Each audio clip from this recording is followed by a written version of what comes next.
كان عم يتمشى هو ورفيقه بالفلا، لقوا شيء عم يتحرك من بعيد.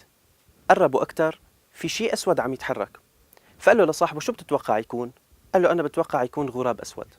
قال له لا، أنا بتوقع عنزة سوداء. قربوا أكتر، ما عم يبين معهم الشكل. قال له أكيد هو غراب. قال له لا، عنزة.